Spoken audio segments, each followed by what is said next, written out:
63 yaşına geldim. Ben böyle bir sene hele görmedim. Kar normaldi. Şu anda Mart'ın 15'indeyiz. Bahar 5 gün kalmış bir bahar olacağını. Buradan 2 metre kar. Her yerde kar kalkmış. Burada hala da 2 metre kar var. Biz bu karın yüzünde çok mağdur çektik.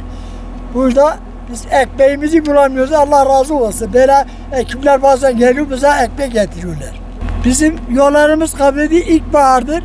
Yollar kapadı, merkeze gidemiyoruz, ulaşamıyoruz. Allah razı olsun. Ekipler gelip yolları açıyor. Biz bazen ihtiyacımızı görüyoruz.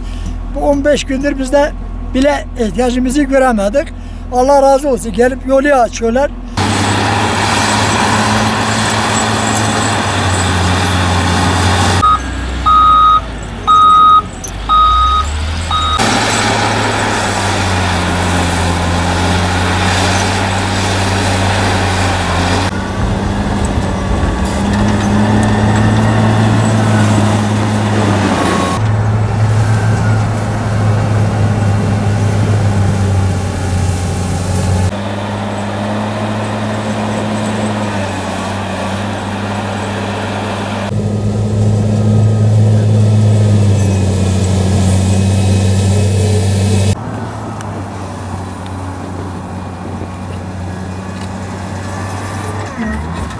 Şu an biz Ağrı merkeze bağlı Özveren köyündeyiz.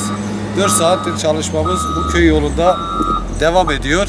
Köylülerimizin il özel idaresi ekipleri olarak mağdur etmiyoruz. Gece gündüz demeden çalışıyoruz.